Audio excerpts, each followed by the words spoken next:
All right, folks, we'll get started, okay? Okay, bonsoir tout le monde. Good evening, everybody. Thank you for coming out. Je peux avoir quelqu'un pour proposer l'ouverture de la séance, s'il vous plaît?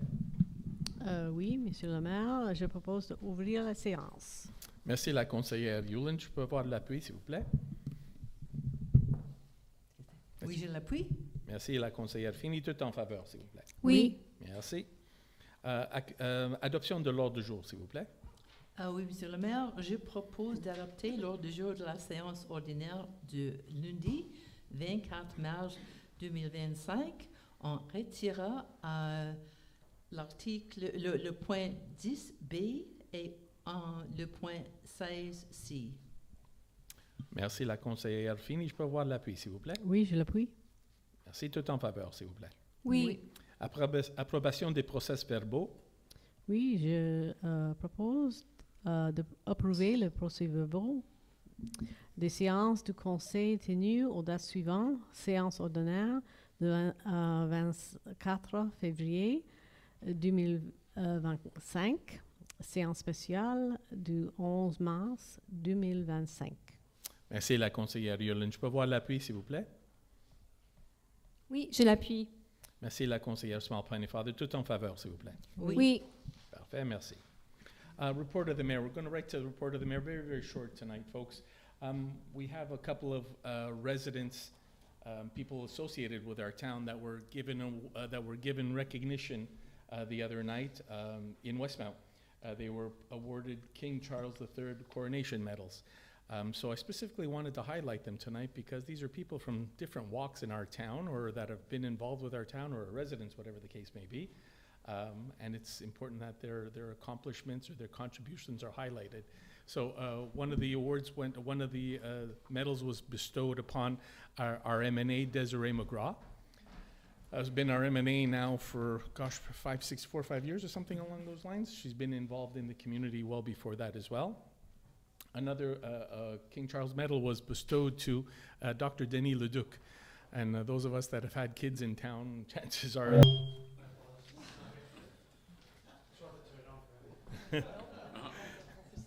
And chances are that if you've had kids in town, my ears are buzzing now.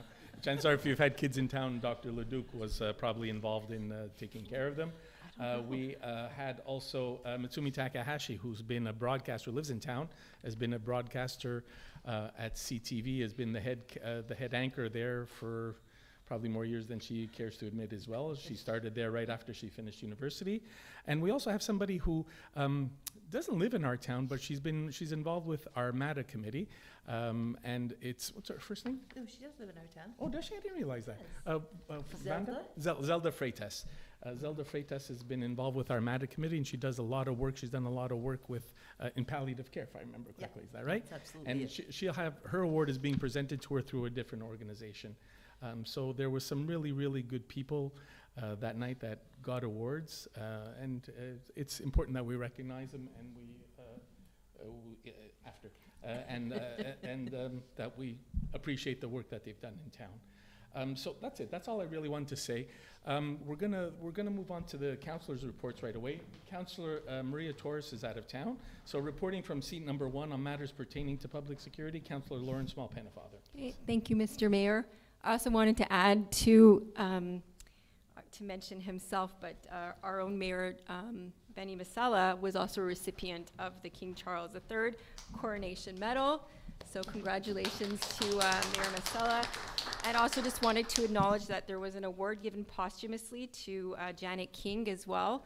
Those of you in our community know Janet King, and she was exceptional in our community. She passed away very recently, and she was acknowledged by our MP Anna Gainey. But I will say this: that if you were acknowledged through another organization, send the information. We'd be happy to make that part of our record as part of council. If you were, because there's other ways to be recognized aside from an MP. You could be recognized from a senator or an organization. So if you do know somebody who is recognized that's from the town, please let us know. Thank you. So getting into my report. There will be more construction by the agglomeration coming up. and Public Security is currently looking at permit applications from the City of Montreal concerning Part 2 of the Aglo infrastructure work that was responsible for closures of both Sherbrooke and Broughton last year. You will recall that construction last year. So the work was paused for the winter and will resume in April. We are looking at all street closures and detour routes to ensure the most minimal impact as possible for our residents. However, it looks like there will be a partial closure of Sherbrooke during phase 1, followed by a full closure during phase 2. That would be from June to August, where traffic is at a minimum. Our communications will be looking at posting the information once everything is analyzed and finalized. We will be collaborating on a project that the town has retained, the l'Agence de Mobilité Durable, to conduct a study on how parking is being utilized in both the city, on the street and off street for municipal lots. So this is super important for us in terms of if we want to amend any bylaws or look at how parking has evolved in the town over several decades. The use have probably changed quite a bit, and we know that there have been people who have brought to our attention some issues that are on streets. Some have 2-hour parking, some have 4-hour parking, some have no parking at all. So we're, and of course, being responsible for a number of municipal lots across the town, we're looking at the best way that we can utilize that space. And then just looking at spring is upon us, and some residents are probably anxious to begin their spring cleanup. We would like to remind residents that leaf blowers can only be used from April 15th to May 1st, and they must be electric or battery powered, no gas. Also, residents that are contractors must ensure, that their contractor has their town permits and that they abide by their the town bylaws. So that's super important because residents can be held responsible if their contractor does not have a permit. It's always a good idea to check to see if your contractor does have a permit. During the period where leaf blowers will be permitted again, starting in mid-April, it is important to note that it's strictly forbidden to blow debris from the private property onto the town streets, similar to during snow cleanup. Onto sidewalks and green spaces, it is also forbidden to blow debris onto neighboring. Be a good neighbor and don't blow your debris onto your neighbor's property. The town will do its part to ensure public domain is tidy, and we would like your cooperation of our residents and their contractors as well by not adding any additional burden by blowing debris onto our streets. So, donc, un très court rapport ce soir. Donc, merci tout le monde d'être présent. Donc, si vous avez des questions, vous pouvez me poser ou vous pouvez m'envoyer un courriel. Merci beaucoup. Thank you very much, Councillor Small-Pennefather.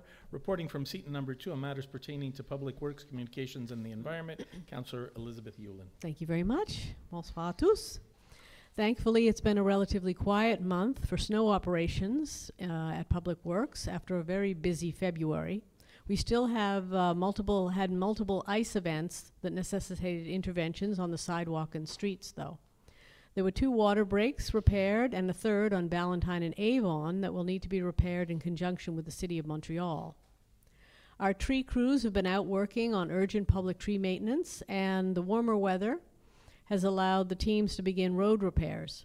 Additionally, our teams have begun preparing the spring equipment like the street sweeper and the water truck for the April operations. The month of March has been particularly busy for the Environment Department. Our coordinator, Marianne Pinard, has been preparing for the tree giveaway, the spring public tree maintenance schedule, the hazardous household waste collection, the compost distribution in time for gardening season. And she's also in the midst of organizing the public tree planting campaign. So if you're interested in having a street tree planted on the public domain in front of your home, please contact Public Works as soon as possible. The Environment Department has also been closely monitoring the conduct of various waste collection contractors, that is for the garbage, the compost, and the recycling, after many residents complained about the bins being mishandled or pickups neglected. And we're now pleased to inform you that significant progress has been made in this area, and complaints of poor conduct are now minimal. But please do report any issues that you experience to Public Works as soon as they occur, because we do need to keep a record for those contractors in order to make sure they're operating properly in Montreal-West. The Environmental Action Committee, or the EAC, has also been busy this month organizing its annual rewilding event to be held Sunday, April 27th, here at the Town Hall, focusing on indigenous plants. And backed by popular demand, the town-wide garage sale and band fest will happen again on May 31st. This year, we'll be adding all participating lemonade stands and bake sales to our interactive map, so you can find them by looking there.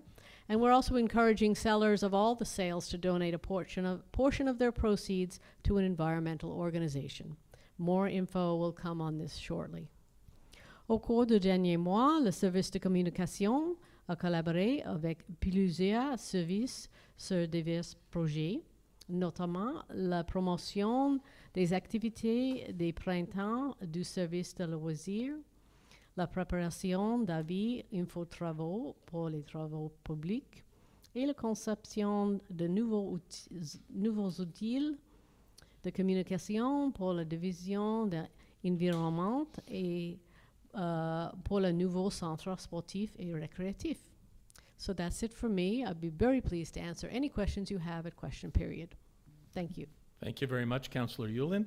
And reporting from seat number 3 on matters pertaining to finance, recreation, and topics related to the status of an age-friendly municipality, Councillor Colleen Feeney. Thank you very much, Mr. Mayor, and good evening, everybody. Bonsoir. I'll start off with the finance portfolio. The 2024 audit is underway, and the pension plan audit will start next month. The first installment of property taxes was due February 22nd, and statements for outstanding accounts were sent out the week of March the 20th. Les bureaux administratifs seront fermés le vendredi 18 avril et lundi 21 avril pour le congé de Pâques. Les bureaux rouvriront le mardi 22 avril de 8h30. Still in finance disbursements, you'll notice later in this meeting that we will be passing disbursements of over $7 million. The disbursements for the month of March totaled $7,228,992. Instead of just leaving it like that, I'd like to give you an idea where your tax money went. This past month, 56% of it, or $4.1 million, went to the AGLO, 50% of our AGLO share and CMM share, plus $10,000 for the UMQ. That was 56% of that amount.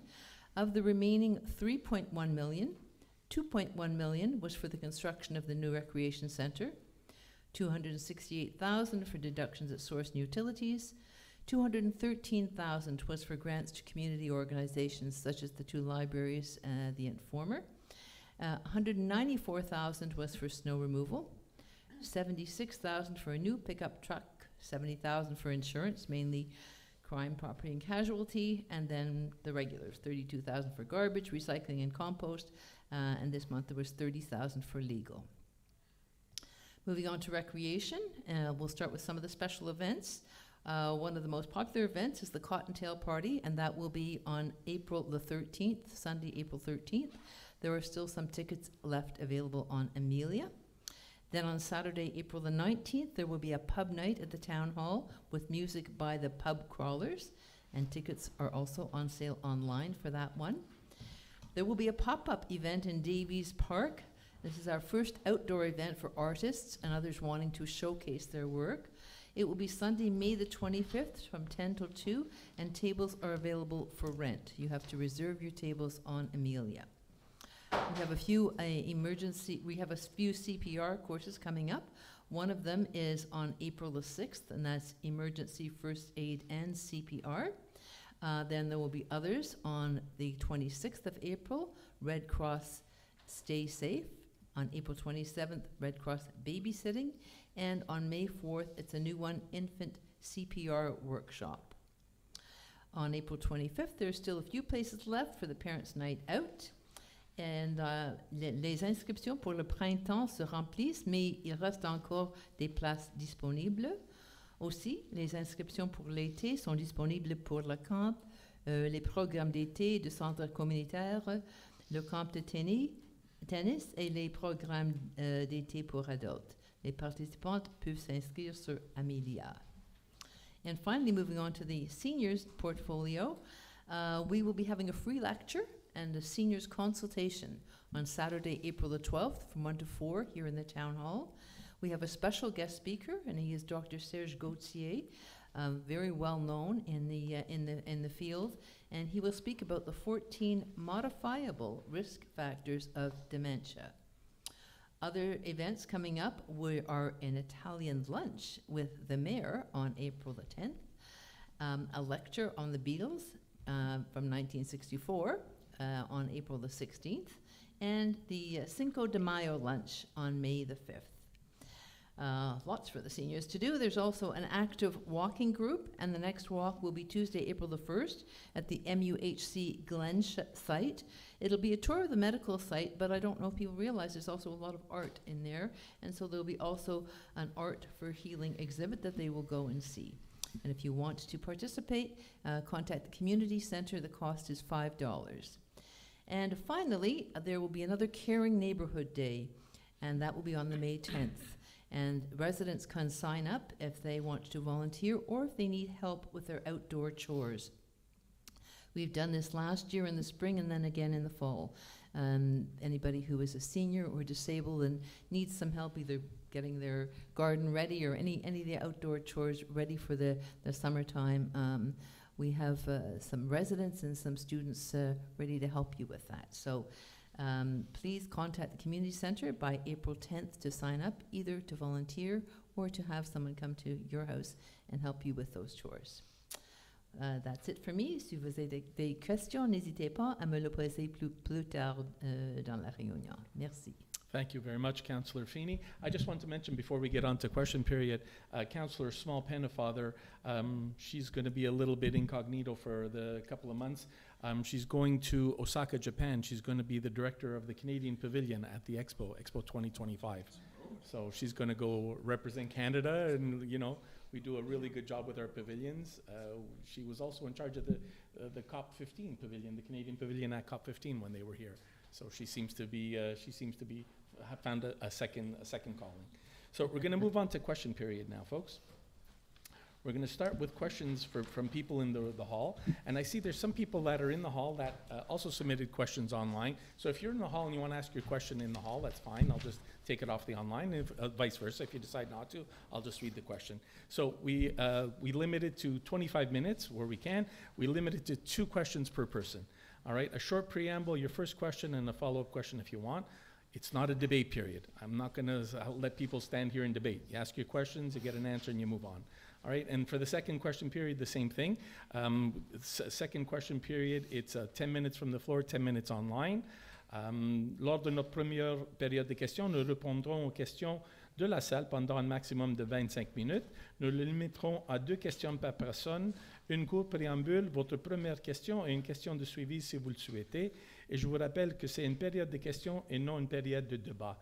For the second question period, folks, it's only things that were on the agenda. Right? First question period can be on anything. So please step up to the microphone, state your name and your address for the record, and then go ahead and ask your question. Sure. I'm Kate Archer, and I live at 136 Ballantyne South. It's my first town hall meeting. I'm wondering if the council would consider putting up the Canada and Quebec flags along Westminster just as a sign of unity for our community and our nation during this time. I found that seeing the rainbows during the pandemic was a sign of hope and strength and solidarity, and I feel that maybe more symbols of unity in our community would be helpful during this uncertain time. I posted it on Facebook, and I seem to get pretty good support and no dissension. So I was wondering if this would be possible. Is it costly? I think we have the flags. Would you consider it? Council, go ahead, Councillor Young. Thank you very much for your question, Kate. So we spoke about it in caucus, and we're going to see if Public Works can move up the date at which they normally would put those flags up around in the summertime for Saint Jean-Baptiste and Canada Day. But we're going to see if we can move that up and have them out earlier for that reason. So thanks very much for your suggestion. Stan Carney, Wolseley North. I'm here tonight because I came to hear what's going on at the council meeting, because on the YouTube, often we don't get a good sound coming from the meeting. So I was just wondering if we could improve on the sound that's being transmitted. I had a question that I had sent in. Unfortunately, we didn't get to answer it, or maybe you answered it, but because of a malfunction with the audio, I didn't get to hear the answer. So here I am going to ask you the question again about the garbage contract and the $75,000 savings that we are getting from having a new contract and only one vehicle picking up the garbage for the whole town. Do you consider it to be worthwhile sacrificing the quality and the service to save $75,000? I'm just wondering if it's always going to be the same routing for the pickup, so people in my part of town are going to suffer with the foul smells during the summer. Wintertime is not so bad. I suggested a rotation. Maybe you answered that question, but I'd like to hear it. Of course, tonight. sure. I'm happy to answer that question again. I'm sorry about the sound quality. We are aware of that and trying to see what we can do about it with our technology here. So the $75,000 savings was really only because we changed the day of the collection. You remember collection for garbage used to be on Thursdays, and now it's Wednesdays. And because we changed the day, we got a cheaper price. So we saved $75,000 only because we changed the day. It had nothing to do with the actual service we were getting, only the time that we were getting it. In terms of the route, I'm afraid I can't really tell you, because when we give the contracts out, the contractor gets to choose the route. As long as it's between 7 a.m. and 7 p.m., they can come whenever they want. They can do whatever route they want. We don't have anything to say about it. So if right now you're getting your pickup later in the afternoon, it may continue to be later in the afternoon, or the route could change. I wouldn't want to tell you one thing or the other, because we don't have any Control? We don't have any control. You're paying, but you don't have control. Well, we pay for a certain thing, and we pay for the garbage to be picked up between 7 a.m. and 7 p.m. And as long as they do that, they've undertaken their part of the deal. But you could say you have a preference and talk with them, see if they're Well, flexible. not about their routing. Their routing is done by them. We don't have anything to do with the routing. Sorry about that, but that's It's poor management on your part. Well, I'm sorry you Oh. think so. There was mention a few months ago about the service counter being open 5 days a week. Have you made a decision yet? No, we have not yet, Mr. Carney. A lot of that is still up in the air with trying to get things back to After COVID. after COVID. Yeah, there's adjustments that years. come. Yeah, there's adjustments. Absolutely, Mr. Carney. Thank you. Hi, Farisa from 307 Ronald Drive. I got an email concerning the comprehensive study on the parking in Montreal-West. Is that the prelude to number the exact parking in private? Because it says on and off. What does the off mean? Is it the private land, the parking spot on the private land? And are you planning for taxation increases or charging whatever it is? No, Mr. Issa, we're not looking to see how many parking spots you have at your house. We're looking to see, we have our parking lots that are off-street. So we're trying to get a better handle, how many people are parking on streets? Do we have enough parking on the streets? Do we have excess capacity in the parking lots? That's the kind of thing. We're not coming to see the parking lots, the parking slots on your land. That's not. Well, because the Montreal City of Montreal municipality, they charge for parking indoors, that's not it. outdoors. We're looking at this for a lot of things. Are there parking lots that we don't need Do we have extra parking lots? Are certain parking lots not being used efficiently? There's a lot of things that go into that, so we need to get a little bit of a baseline. That's what it's about. All right, okay. And the second question is concerning this project here. Yes. Is it finished or unfinished, or have you started collecting taxes on the property or not yet, or what's the situation on that? Okay. Well, I won't, I can't really answer what percentage of finished it is. I know that there are some Okay, residents who are in there, and I know that there is some work that still has to be done, including some work on the facade and the sidewalk. So I'm not exactly sure of what percentage the that is or taxes? when. The taxes, we've been collecting taxes on them from the beginning. We tax it as a Since vacant when? lot until it's developed, and actually the vacant lot, the rate there is several times that of the residential rate. And then we can only charge the owners of the condos once that whole once that whole ownership has been gone through the notary. And so that goes to the City of Montreal. Montreal puts a valuation on that particular condo.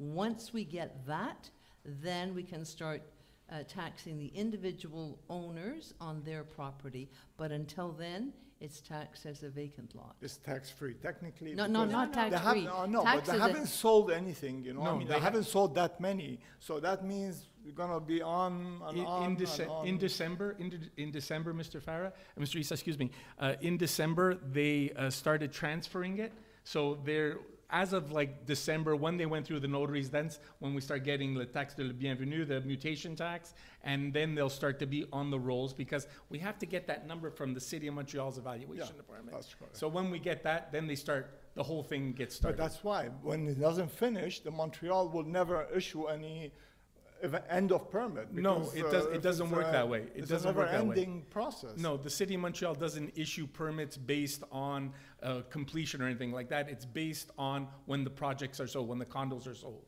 That's when they issue. Okay, Okay. all right, Thank you, sir. thank you. Hello, Joanna Dewey, 232 Percival. So I'll just situate my question. It's about the level crossing near Farmer Priest, so the northeast side where people aren't supposed to cross. In a Transport Canada letter of non-compliance to the town in November 2023, they expressed concern about pedestrians continuing to cross the tracks on that east side, and they identified the authority responsible as Montreal-West. 5 months after that safety concern was expressed, a 71-year-old resident was hit by a train crossing the east side of the tracks, and he later died. It's been almost a year since that tragic accident, and over a year since Transport Canada identified this east side crossing as a concern, but it doesn't seem like there's any extra signage or barriers. And I'm just wondering, does the town have any plans to erect anything to inform people, especially those who might not live in our town, that it's unsafe to cross on that east side? Because there's signage on the south, but not on the north. So I can start saying that we can't put barriers there. We can't put a barrier. That's the only side there, Ms. Dewey, that's missing a barrier. Yeah. And that's something that belongs to CPKR. Okay, CPKC. CPKC, excuse me. That belongs to them to put that there. They've always told us that they don't have enough real estate there to be able to effectively put down the barrier there. What happened with the senior, I'm not sure that that senior had anything to do with the fact that it was a barrier there. The senior barriers were down on all the other things. The lights were flashing. There was a train already in the station. We had a police already in the station. And unfortunately, the senior decided to cross there anyway. I don't know that the barrier would have stopped that. I don't know that for a fact, one way or another. What EXO has done is that they've picked up the sidewalk on that side. So we had them, so people are already walking on the other side, on the other side of Sherbrooke, to not have them come, that old pathway was to come down Sherbrooke on that side and then cut over. So we've done that part as well. Again, along with EXO, we've made it so that people can't walk out while on the tracks. You know, they have to come out on one side or the other, on Broughton or on Sherbrooke, and EXO built their little pavilion there specifically for that reason, and they've picked up the pavement so that they can't walk out. It's not ideal yet. We've had this discussion, it's not ideal yet, and unfortunately there's a lot of stuff where there's a lot of people have their hands in it, and we're the smallest player in all of that. We're absolutely the smallest player in all of that. So until the players who have a much bigger hand in that come up with some more tweaks, because that's the word I've used with you guys before when we were discussing the crossing over here at Ainsley. There's no magic solution. There are only going to be little tweaks that we hope will ratchet up the security a little bit. But Councillor Small Penfather, I don't know if you want to add something. And I'll just add as well, so we do I have frequent meetings with CPKC and EXO. I have expressed several times that the signage needs to be improved. There is more work coming in June, and I'm hoping at that point they'll perhaps put some additional signage there. I also shared the coroner's report with you, Joanna, that came out. Yeah, and I it's read just it. interestingly enough, the coroner didn't make any recommendations with regards to the accident. I mean, that could have obviously been an opportunity had the coroner, made any kind of observations specifically to that particular area, but there were no recommendations in that report. But we continue to work with partners, Joanna, and like I said, EXO and CPKC, it's every couple of months that I'm talking to them on several issues, so they are aware, and I'm hoping that the signage will improve on that side of the east, southeast, southeast North. side. Actually, it's the northeast that I'm thinking of, because there is a sign on the southeast saying that you can't cross, Okay, the but there's like northeast. 0 on the northeast. And I think that there's people that don't live in the town that may not realize, and there's just nothing. There's really nothing to tell people don't cross here.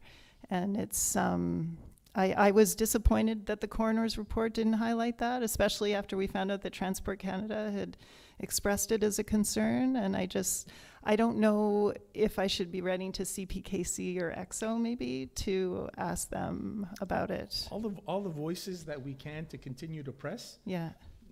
you could write to Doesn't- both of them. It's not going to hurt. Okay. It's absolutely not going to hurt. Okay. So your second question, ma'am, please, if you have Oh, it. no, that's it. Oh, okay. Yeah. All right, Okay. thank you. Thank you. All right, so, I'm sorry, ma'am, go ahead. Cynthia Nichols, 25 Westminster South. I think it was 2 months ago, you had mentioned about the break, the water main break on Brock South. I don't know, but have you seen, and has it been repaired, the sinkhole that was formed It's going to there? be repaired on Wednesday. On Wednesday? Yes. Fine. Well, On Valentine. it's Valentine, and not Avon. Brock, excuse me. Yeah, you're. Yeah, we were waiting. We had to wait for the city of Montreal because we have to coordinate with them, and that we got the date of Wednesday. Okay, so it's the same, is it the same main that caused all the damage further north? No, it's not the same thing. What's at the corner of Ballantyne and Avon right now is a pipe that's feeding, from what I understand, it's feeding our fire hydrant, if I'm not Right. not It's mistaken. feeding one fire hydrant. Yeah. Okay. Well, I've noticed that my water pressure has gone down quite a bit, and the backyard is again flooded. Everything else is fine. It just seems to be right there where that underground spring has been rerouted, or whatever it is that was done a few years ago. So I'm just wondering, because of this backup now, I'm getting all that water. Backyard, it's a lake. So, I don't know, perhaps maybe someone would like to come and take a look and see what can be done. It's been years now. The little water break that's feeding that hydrant will have zero to do with what's going on in your backyard. It does have something to do with the backyard, considering that my house is built on top of the waterway. Yeah. All right, thank you. And not to mention the fact that when we had the big, huge flood there, the backyard was flooded as well. And I mean, it's been going on and on and on. It's time now that you take responsibility for this. Just saying. Okay, thank you. Yes, ma'am. Alana Zimmerman, 4690 Trentham. I'm not a Montreal-West resident, but I had a question regarding truck routes. I was wondering if Côte Saint-Luc has different rules regarding overhead lights than Montreal-West would have, because it seems that there are overhead lights in Côte Saint-Luc, for instance, on Kildare, and we had discussed at some point that Ainslie and Westminster might benefit from an overhead light, so I was wondering if they have different set of rules that you know of? The rules are probably Ministry of Transport rules. What you have to look at is also the width of the street. So if the overhead lights make it so that there's not a lane for the truck to be able to go, say, in the middle of, to be able to not have to be under the things. But I would think that the rules are not the same. I don't know that Kildare is a truck route. There's a truck route there. I would think Cavendish is. I would think Mackle is. I'm not sure that Kildare is. Joanna has a photo of it. I don't know if it is or if it isn't. I don't know what the rules are in Côte Saint-Luc. In terms of truck routes, we kind of all have the same rules. We have to have declared a truck route through our towns. In our case, it's coming down Sherbrooke, I think. It's coming along Westminster, and then it's going down the hill. We don't allow trucks to go up on that side of Avon. They can go down the hill. But I don't know what rules or where their truck routes are or anything like that, but I'm fairly sure those are a Ministry of Transportation guidelines about where trucks can be and cannot be. Okay, thank you. Marcella, could I just add something? Yes, go ahead. Yeah, so just give a bit of context. That came from a discussion that Joanna was invited to by the town with the commandant. He was the one actually, and who would be much of the expert in terms of, he was the one who mentioned that this was a truck route, which is why we couldn't put something that overhung across to indicate that that was a crosswalk. That did come from the commandant, and as the mayor said, there are MTQ rules. We'd have to look to see exactly what the official truck route is to see. I'm not sure about the Kildare one itself, but I mean we can take a look at that and get back to you. But I mean the commandant was the one who did say that there was an issue putting a crosswalk across the top of that intersection.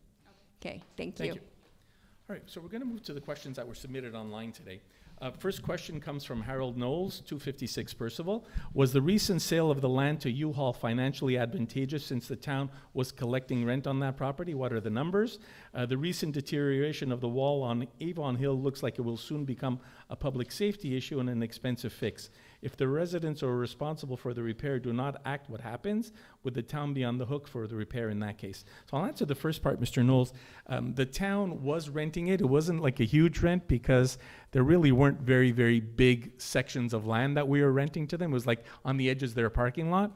But by selling them the land now, what we've done, yes, you can say, oh yeah, maybe I'm renting it as opposed to selling the land or one-shot deal. But what we've done is they've now envisioned, and they're applying for permits, or they're going through the process now to build a bigger complex there that will generate more more property tax every year. So that was kind of like the bigger benefit of that. So it wasn't just the one-time sale. The one-time sale was nice, don't get me wrong. But to offset the rent, we're going to be getting it in higher property tax. Okay, so the second question? Plus permit fees. Oh yeah, plus the permit fee, plus the permit fees. The second part, Elizabeth, sure. Yeah, please. So yes, deterioration on the wall on Avon. I saw it today as I drove by. Well, if the resident doesn't act, yes, the town would have to act. The resident's still responsible for it, though. So, well, whatever resident, that's private property, that wall. Right. And so depending on the property that it's backing onto, those residents would be responsible for that wall. But if they just don't, well, we would have to do it. We would have to, I mean, if it gets to that point, we would have to do it. We would do it. We would go to court, and then we would attach the bill to their property tax. Exactly. Yeah, well, and I don't know if it needs to be rebuilt. I'm not an engineer. I don't know. You may know more than me on it, actually. But in the end, they're on the hook for the finances, but we may be on the hook for getting the thing done. We'll see. Hopefully, they'll take care of it. They've been notified. Thank you very much for your question, sir. Prochaine question vient de Alexandre Beaufils, 64 Roxton. Qu'est-ce qu'il faut faire afin de rendre le croissant Roxton en une rue à sens unique. Il y a plusieurs enfants en bas d'âge qui jouent souvent dans la rue. Il y a plusieurs automobilistes qui ne respectent pas la limite de 30 km/h. La courbe qui mène vers Radcliffe est un tournant blind, extrêmement dangereux, où il y a des passés proches tous les jours. La rue est dans un état pitoyable. J'espère que ça sera dans la liste des rues à réfectionner dans le futur proche. Je peux vous demander de répondre à la conseillère Swampin-Father, Oui, s'il vous plaît. merci, Monsieur le maire, et merci pour votre question, Monsieur Beaufils. Concernant votre question pour sens unique, il faudrait que ça rentre une question pour le comité de sécurité communautaire. Donc, je vais demander à ce comité de regarder toutes les bonnes questions que vous avez soulevées, puis on pourrait l'avoir mené une étude de circulation aussi sur Roxton pour voir s'il y a des mesures qu'il faut mises en œuvre pour s'assurer la sécurisation pour cette rue. Et aussi, vous avez mentionné, votre dernière partie de question, si la rue est dans un état pitoyable. C'est sûr qu'on a plusieurs rues à Montréal-Ouest qui a besoin d'avoir un peu d'amour. Et c'est sûr, au niveau de la plan de... c'est le plan de... c'est quoi, Raphaël? Le plan de renouvellement de conduite? Oui, le plan d'intervention et renouvellement de conduite. C'est sûr qu'on a plusieurs priorités, des rues prioritaires qui sont sur la liste, puis la prochaine liste va sortir bientôt. Et je crois que ce n'est pas sur la liste de plans de renouvellement de conduite, malheureusement. Mais comme j'ai dit, ça pourrait changer toujours l'état pendant l'année. Donc, on peut toujours regarder et revérifier c'est quoi le statut pour la rue de Roxton. Et concernant le plan, concernant le comité de sécurité communautaire, je pourrai revenir quand j'aurai une réponse de la comité. Merci beaucoup pour votre question. Merci pour votre question. Thank you. Next question comes from Domenica Puccini, 24 Ronald Drive. Good morning. Ronald Park, division between two fences, should have paving or wood chips. It's always muddy. Ronald Park, the gates no longer close properly. Both gates need adjustments or replacement. Thank you, Domenica. Councillor Yulin, please. Yes, thank you, Domenica, for your observations, and I will send them along to Public Works, who will look into it. Thank you. Thank you very much. Jennifer Melnick, 140 Ballantyne South. Hello, there's a water main break at the corner of Ballantyne South and Avon that's been running since February 16th.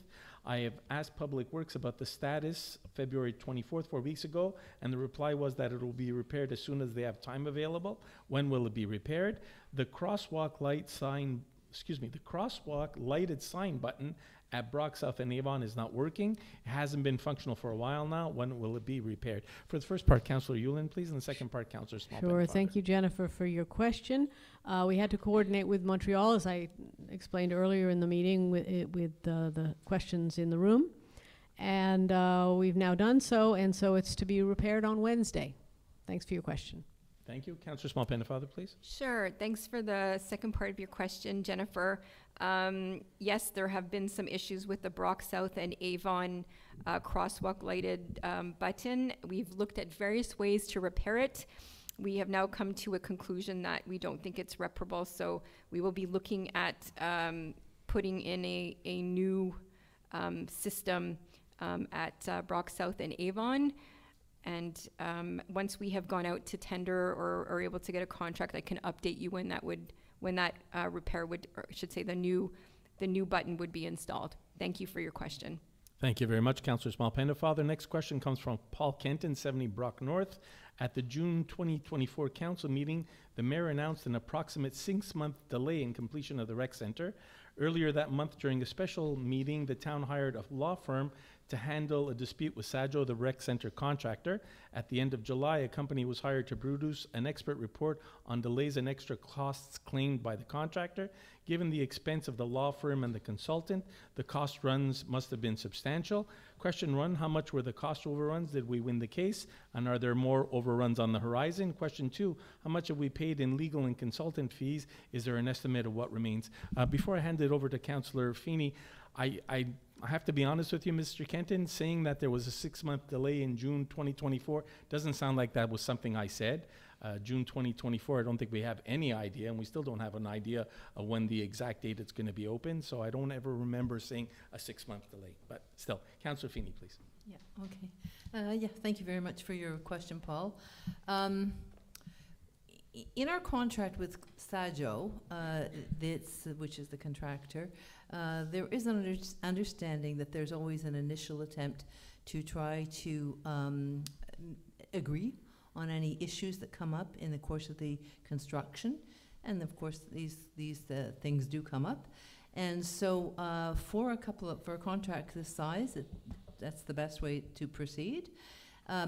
However, we did try to discuss some of the issues that Sajo had brought up first, and we were not able to come to a satisfactory resolution. So the contractor brought that to the courts, at which point we did hire a lawyer, DHC avocat, and we retained them to work on this dossier for us. Your other questions related to how much those were, unfortunately, since it's in front of the courts right now, I'm not at liberty to discuss any of those things at the moment. I can tell you that in terms of change orders approved by the town, we have approved about 13 change orders that results from various things, whether they're site conditions, design modifications, substitutions, or other factors, and that represents about 3% of the total cost. And we did have contingencies in there for change orders, as you always do, in a large project such as this. On your second question, which is how much has been spent in legal fees so far, I don't mind answering that at all. We've spent about $55,900 in various legal fees as of February the 28th for Sajo's legal case and advice leading to that project. That's actually a very small percentage of the total cost, 0.14%. So it's actually in line with what one would expect, and in fact, probably a lot less than most people would pay. We don't have a big legal staff here, so that's our best way to go out and seek that. And you're right, we also did ask for a study. We put in our budget about between $25,000 and $35,000 to give us an expert report. We haven't actually spent that yet, so hopefully that answers all your questions. Thank you very much. Thank you very much. Next question comes from Judy Kennedy, 151 Strathern North. I was wondering if there's a bylaw that garbage bins, recycle bins, and compost bins should not be seen from the street. People should be encouraged to bring them around back of their houses or in their garages. We pay huge taxes, and when you walk the streets, many of the houses are cluttered with these items. I was wondering if there could be a little bit of a campaign to encourage people to put them behind their houses. I have never seen a garbage bin outside the Westmount house unless it was garbage day. Councillor Yulin, please. Yes, thank you, Judy, for your question. I have to say I've noticed the same thing, and we do definitely have a bylaw that says you shouldn't be looking or seeing your garbage bins or compost or recycling from the street. It's actually a lot more specific than that, but I won't go over all that. All that to say, we did have a discussion at caucus, and a campaign is a good idea, so we'll be looking into that. Thanks for your question. Thank you very much. Kevin Aladdin, 59 Promenade Courtenay. Hello, our question is, we have recently read or seen in the news and on social media that the government is looking at closing down the Little Red Playhouse. What is the town doing to support this amazing resource? Quite honestly, Mr. Aladdin, it's the first I'm hearing of it. My councillors have heard about it before already, or they heard about it this week when it started coming out. So the only thing that we could do is, it's not in our purview. This is with the provincial government. So we're actually thinking of drafting a resolution to support the Little Red Playhouse.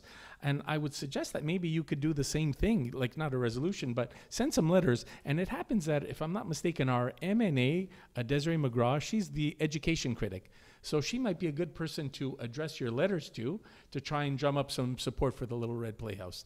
It's a valuable resource, and it may not fit perfectly in the right, it may not be able to be properly pegged, but I think it might be a shame to lose that resource. So that's the suggestion. We're probably going to come up with some kind of a resolution in support of that. And I think Councillor Feeney may reach out to Desiree McGraw herself to make her apprised of the situation. Thank you for your question. Karen Christensen, 819 Avon.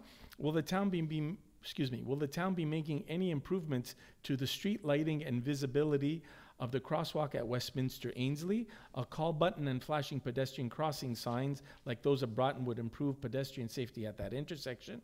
The council has mentioned several times that it was recommended to prohibit left turns onto Westminster from Sherbrooke and Broughton. When will this recommendation be implemented? Councillor Small-Pennefather, please. Sure. Thank you, Mr. Mayor. Thank you, Karen, for your, I was going to call you Christine. Thank you, Karen, for your questions. So for the first question about the visibility, as you know that the stop signs that were installed are flashing. I have gone several times down the street just to make sure that I'm capturing the right spot in particular. There is a crosswalk sign on the south side. When you're traveling southbound down Westminster, you can see that there's a crosswalk sign just after the flashing stop sign, and you'll see the reverse when you're traveling northbound, and you'll see it on one side when you come to the stop sign.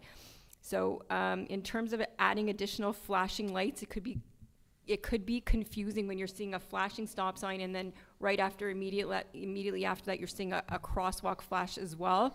So we do have to look at the company that we commissioned the study with to look at that to see if it's something that they would recommend. In addition to the other things that we're looking at to improve the corridor in Westminster. And then your second question is actually tied to my report. Because there's ongoing construction by the Aglo on Sherbrooke, we will have to wait to coordinate once that is done. It doesn't make sense for us to add signage to get anything ripped up or to add any kind of paint markers on the road that will obviously get ripped up. So we have to wait until the Aglo work is completed for us to be able to implement those. So those will be completed around the June timeframe. So we're hoping at that point we'll be able to move that forward. And as you know, that we've already put in some motions to have some first readings to prohibit those turns from Westminster. So once that work is complete by the Aglo, we should be able to move forward. Of course, we also have to put contracts forward. We have to put a request for proposals as well. Those all take time in addition to that. So we're hoping definitely after the construction is complete on Sherbrooke this summer. Thank you for your questions. Thank you very much. Michael Orlov, 37 Crestwood. When Westminster Street will be repaved? It is in very bad shape. Any plans of performing that? Councillor Yulin, please. Thanks for your question, Michael. Yes, Westminster is in bad shape for sure. Unfortunately, it's a very complicated and complex street to redo, the most complicated certainly in the town, and it is not the worst street in the town. So it's definitely not even in the top 3. So in terms of our priorities and the priorities that we get grants for, it would not come within that top 3 or maybe even top 5 streets, at least at the moment. So it's not in the short term. It's not on the list to get redone. But of course, it's going to have to be redone at some point. But it just won't be in the near future. Thanks for your question. On the good side, though, Mr. Orlov, that when it's a main street like that, usually there's a whole separate funding. Usually there's separate funding or there's separate grants when you're talking about repaving main streets. So hopefully when the time comes that those grants will be available to us as well. But as Councillor Yulin says, it's not high up on the priorities yet. Margot Pino, 154 Wolseley North. Given the recent notice that registration for aquatic activities is beginning at the Côte-Saint-Luc pool, are we to understand that our pool will not be open for public swimming this summer as promised last year? Again, I'm going to refer to it the same way I referred to Mr. Kenton's question. Nobody promised that the pool would be open. That was a goal. Not sure that we'll be able to respect that goal. But there was never promises made about the public pool being open. Councillor Feeney, please. Yeah.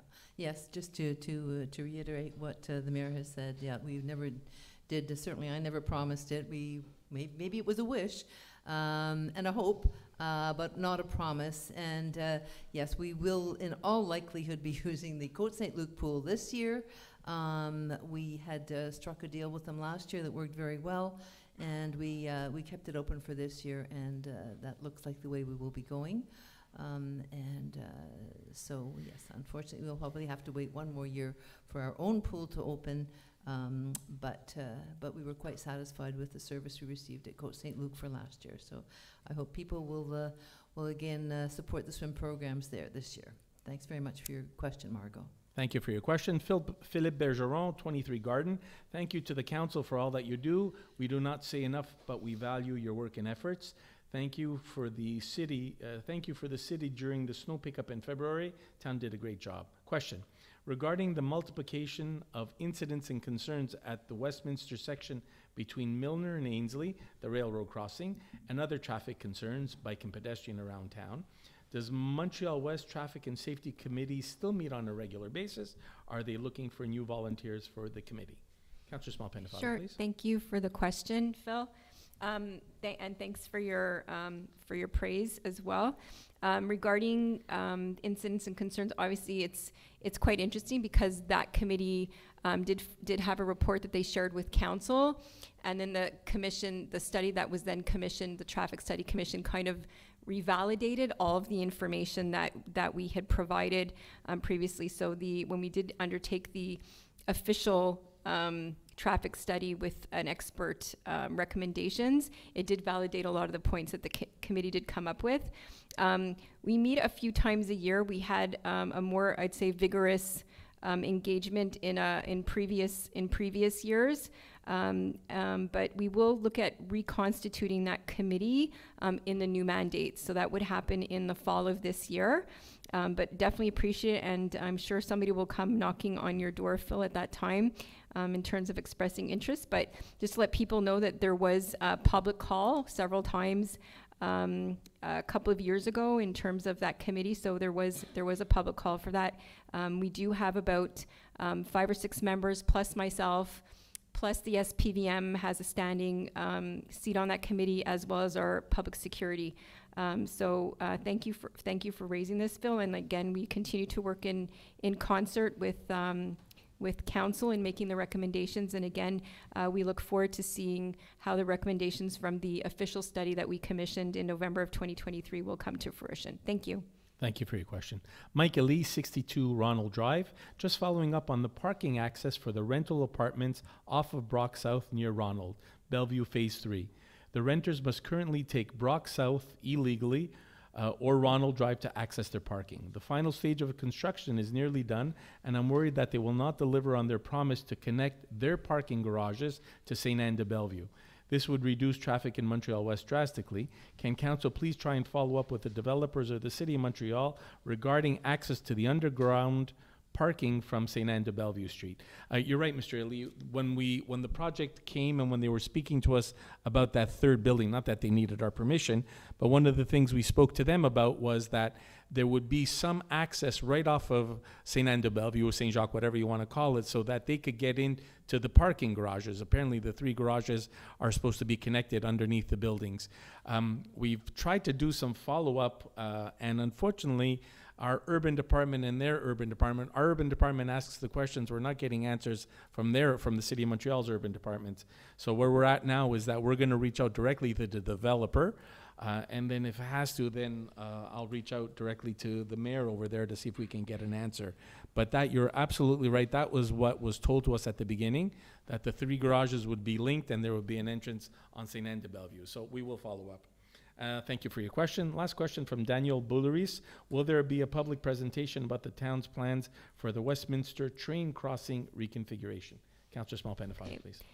Thank you for your question, Mr. Bulleris. And just to clarify that it's not a reconfiguration of the train crossing, it's outside of the barriers where the town has jurisdiction. And yes, we're definitely open to having a public information meeting so that we can share that with residents of the town and within our community as well, because we know that's been, I think, a concern for not just residents but other parts of our community, including Royal West Academy. So very happy to have entertain a public presentation on what some of those plans are once we're ready to move forward with them. Thank you. Thank you very much. That was the end of question period, folks. We're going to move back to the regular agenda now. So the next item is a deed of exchange with the Ministry of Transport and de la Mobilité Durable. Before we get into it, I just want to explain. When they redid Turcotte, they moved where the roads are. Some of those roads are now sitting on top of land that actually belonged to Montreal-West. So now we actually have to sell them that land. So they will be buying that land from us. And that's what the next resolution is about. So they need to buy 2 pieces of land that the road is already on, so we're just making it official that they become owners of that land. One lot is going to be selling for 1.3 something million, and the other lot's going to be selling for 657,000. So that's kind of like another 1.97 money that was just sitting under a road, if you want to put it that way. That'll be coming to the town. So if I could have somebody move the motion, please. Yes, Mr. Mayor. Whereas a copy of this bylaw in a draft version was previously tabled. No, sorry. Line A, Geez, ma'am. sorry. Oh, I am way down. Sorry about We're that. trying to get to the end of the meeting Yeah, already. clearly. I'm very sorry. Me too. I don't know what happened there. Here we go. Whereas the Turcotte interchange project now completed has led to the reconfiguration of traffic lanes in Montreal-Ouest, whereas land reallocation is required to follow the new layout, whereas negotiations have been taking place for several years between the town of Montreal-Ouest and the Ministère des Transports de la Mobilité de RAM, MTMD, whereas the MTMD, in a letter dated September 23rd, 2016, from the director of Turcotte Projet, formally undertook to transfer the property of 7 land parcels to the town as part of a wider exchange following agreements to come. Whereas the MTMD has now submitted 2 agreements to the town for the purpose of implementing such land reallocation. Therefore, I move that 1, that the town of Montreal-Ouest accept agreement number 62009-40036, by which the Ministère des Transports de la Mobilité durable will purchase a land surface of 3,373.6 square meters within the right-of-way for a price of $657,852. 2, that the town accept agreement number 6/2012-40007, by which the MTMD will purchase a land surface of 12,325.8 square meters outside the right-of-way for a price of $1,314,612 plus the transfer of property of the land parcels quoted in preamble and in keeping with the terms of conditions of the September 23rd, 2016 letter. 3, that the Director General, Maître Raphaël Destasio, be authorized to sign these agreements on behalf of the town and any other necessary documents.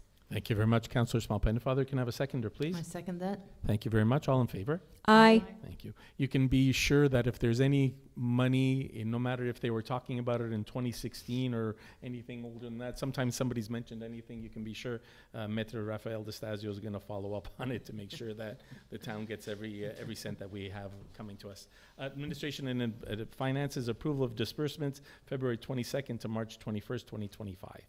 Yes, Mr. Mayor. I move that the list of accounts payable from February 22nd to March 21st, 2025, totaling $7,228,992.57, and payroll in the amount of $212,577.10 for period 9 to 12, be approved and paid. Thank you very much, Councillor Feeney. Can I have a seconder, please? I second that. Thank you, Councillor Yulin. All in favor? Aye. Thank you. Délégation des pouvoirs pour le mois de mars 2025. Oui. Excusez. What? I'm sorry? It was withdrawn. Oh, I yes, apologize. I'm sorry. What? We had no Délégation doubt. de pouvoir a été retirée? That's true. Désolé. Ah, I'm sorry. Okay, Okay. so that was withdrawn. I apologize about that. okay, merci. Okay, I'm sorry about that. Financial contribution to the Montreal-West Public Library. Just wanted you to know, we normally have a memorandum of agreement with the Montreal-West Adult Library, whereby we kind of define the grant or the outlines of the grant that we accord them every year. So now they're in the process of signing a new lease. So what we've done is we've said that this new grant will, at the very minimum, cover their lease. So they needed to have some protection so that they could go ahead and sign that lease. So this is what this resolution is about here, please. The amounts, everything like that will come after when it's budget time, but at the very minimum, we'll cover that rent. Go ahead, ma'am. Yes. Whereas the Town of Montreal-West approved a contribution agreement with the Montreal-West Public Library, MWPL, by virtue of resolution number 2020-1022-003 that was adopted by Council on October 22nd, 2020. Whereas the duration of this agreement was 3 years as of January 1st, 2021, with 2 annual renewal options according to Article 6.3 that extended it in 2024 and 25 and will end in December 31st, 2025. Whereas the MWPL wishes to renew its lease with its current landlord for the years 2026, 2027, and 2028. Whereas the MPWL to do so, actually that's MWPL, to do so is requesting financial support from the town to support its rental costs for these 3 years. Therefore, I move, first, that the Town of Montreal-West commit itself to make a financial contribution to the Montreal-West Public Library corresponding to a reasonable cost of net rent for the years 2026, 2027, and 2028 inclusively, the cost of net rent being obtained after deduction of applicable refunds of provincial and federal taxes, including GST, QST, as well as after deduction of sums specifically given or received to cover rent. Second, that this commitment be conditional upon the conclusion of a lease between the MWPL and its landlord, a copy of said lease to be forwarded to the town once concluded. 3, that this financial contribution be paid to the MWPL in 12 equal installments per year on the 15th day of the month at the MWPL's place of business, the first installment covering the month of January 2026 to be paid on December 15th, 2025. 4th, that this financial contribution end on December 31st, 2028 or earlier if the lease is terminated or if the MWPL ceases its activities. 5th, that this financial contribution be an integral part of the annual subsidies for this organization for the years 2026, 2027, and 2028. Thank you very much. Councillor Feeney, can I have a seconder, please? I second that. All in favor, please. Aye. Thank you very much. Payment for a compensation for parking place, 26 to 28 Westminster North, please.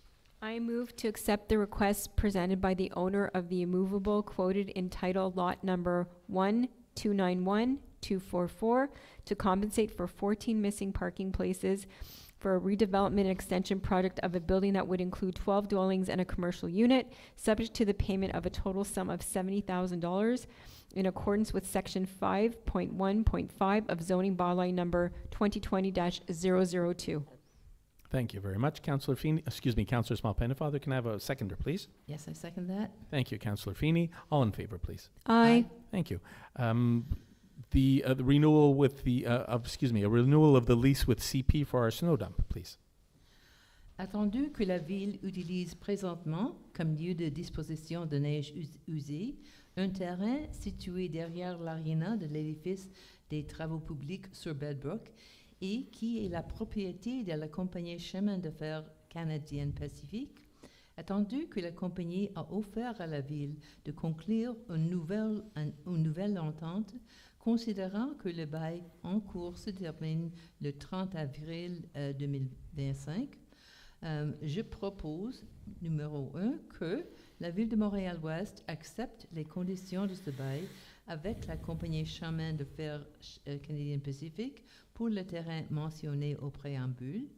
Deuxièmement, que la durée de nouveau bail soit 1 an à compter de 1er mai 2025 et automatiquement renouvelée chaque année suivante, à moins qu'une des parties avise l'autre de son intention contraire en conformité au terme de bail.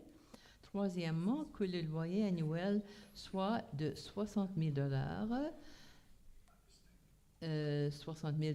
plus les taxes applicables avec augmentation au taux de 5% au 1er mai chaque année à compter de 2026. Quatrièmement, que le maire et le greffier soient autorisés à signer les documents relatifs à cette entente de location au nom de ville. Et cinquièmement, que cette dépense soit imputée au poste budgétaire 02-330-00-512. Merci, la conseillère Feeney. Je peux avoir l'appui, s'il vous plaît? Oui, je l'appuie, Monsieur le maire. Merci, la conseillère Small-Pennefather. Tout en faveur, s'il vous plaît. Oui. Just to let you know, folks, if we didn't have that snow dump, our snow clearing would be a lot more expensive than it is. We're very, very lucky to be able to use it. Water asset management plan, please. Yes, whereas the town of Montreal-West recognizes the importance of effectively managing its municipal assets to ensure their long-term sustainability, whereas the objective of asset management is to put in place the activities necessary to maintain assets in a condition to provide sustainable and quality services to citizens, whereas the Asset Management Plan, AMP, contributes to achieving the town's strategic objectives and delivering sustainable quality services consistent with the agreed upon levels of service. Whereas the town administration has taken note and understands each part of the AMP guide and related tools of the Ministry of Municipal Affairs and Housing, the ministry, whereas the municipal asset management approach provides a structured framework and clear principles, whereas the AMP maximizes the effectiveness of human and financial resources by identifying priority assets and proactively planning expenditures. And whereas the implementation of the AMP will contribute to the resilience and sustainability of municipal infrastructure, I move that the town commit itself to develop and implement a water asset management plan, that the town undertake to forward no later than December 31st, 2026, a summary of this plan to the ministry along with the information required by the latter, and that the council approve the Ministry of Water Assets Management approach and authorize the Director General to file all required documents with the ministry. Thank you very much, Councillor Yulin. Can I have a seconder, please? I second that. Thank you, Councillor Feeney. All in favor, please. Aye. Thank you very much. Notice of motion, reading and adoption of bylaws. Adoption of bylaw 2025-001, bylaw amending bylaw 2024-001 concerning the collection and disposal of residual materials. Yes. Whereas a copy of this bylaw in draft version was previously tabled at a council meeting after notice of motion was given at another meeting and made available in accordance with the law. Whereas the purpose and scope of this bylaw was summed up at the present meeting, therefore I move that bylaw number 2025-001, entitled Bylaw Amending Bylaw number 2024-001, concerning the collection and disposal of residual materials be adopted. Thank you very much, Councillor Feeney. Can I have a seconder? Second that. Thank you, Councillor Yulin. All in favor? Aye. Thank you. Adoption of bylaw 2025-002, a bylaw concerning solid fuel heating and cooking devices and fireplaces. Whereas a copy of this bylaw in draft version was previously tabled at a council meeting after notice of motion was given at another meeting and made available in accordance with the law. Whereas the purpose and scope of this bylaw were summed up at the present meeting, therefore I move that bylaw number 2025-002, entitled Bylaw Concerning Solid Fuel Heating and Cooking Devices and Fireplaces, be adopted. Thank you very much, Councillor Yulin. Can I have a seconder, please? I second the motion, Mr. Mayor. Thank you very much, Councillor Small-Pennefather. All in favor? Aye. Thank you very much. So we're going to move to the second question period. Second question period deals with matters that were strictly on the agenda. So if you have any questions, you're more than welcome to stand up. I don't see anything that came in online. No, nothing came in online. So that's it. If I could have somebody move to close the meeting, please. Can you just clarify a little bit more about the fireplaces and the... Sure. That's Councillor Yule might be able to give the best. Absolutely. Absolutely happy to clarify that. So this was something we tabled a couple of meetings ago, and essentially that means that if you want to burn wood in your home, if you want to have a fireplace or a wood stove, you're going to need an EPA-approved wood stove or fireplace. This will come into force in September 2026. All right, so you've got 18 months to figure it out if you want to continue burning wood in your home. You don't have to do anything to your fireplaces or your wood stoves. You don't have to remove them. If you just want to leave them there for aesthetic purposes, for instance. Or if there's a power outage of over 3 hours, you are allowed to use your regular fireplace or your wood stove. So if you want to keep it, you absolutely can keep it. There's no reason for you to do anything. It's for people who want to burn wood more often than that would have to get these regulated fireplaces or inserts and wood stoves. As of tonight, actually, however, you will not be able to burn wood during smog alerts. Okay, so that comes in immediately. but the other provision, which says that you are not allowed to burn wood unless you have this special EPA registered wood stove or fireplace, won't come in for another 18 months. So we're giving people some time. And I'm going to be writing an article, already wrote one article in the Informer about it, I think it was in January, but I will definitely write another one before this gets very far, so people will have an understanding of what we're talking about. Thanks. And just a quick question to follow up, is there a Canadian standard equivalent? There is a Canadian standard, but the EPA standard is stricter. And the Canadian standard will almost certainly catch up with the EPA standard shortly. So rather than choosing the Canadian standard and then people will go out and buy these stoves and then they won't be up to standard anymore, we just went with the EPA standard, which frankly is what virtually all of the towns who've regulated this on the island of Montreal have gone with the EPA standard. And I actually did a field trip myself to go into one of these places that sells these inserts. And you can't really find anything that's below the EPA standard now. They don't even sell it. So it's not as if it's really a burden for people to choose the EPA standard, because that's all they're selling. Thanks very much for your question. If there are no more questions, can I have somebody move to close the meeting, please? Oui, Monsieur le maire, je propose de lever la séance. Merci. Merci, la conseillère Swampin. Father, l'appui, s'il vous plaît. Oui, je l'appuie. Merci, la